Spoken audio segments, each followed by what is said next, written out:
কোনো গার্জেন ট্র্যাকের ভেতরে ঢুকবেন না, কোনো গার্জেন ট্র্যাকের ভেতরে ঢুকবেন না।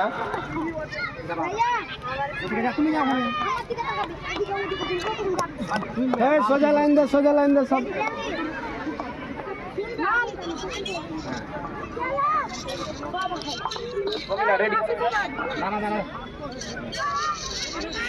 শুনো তারপর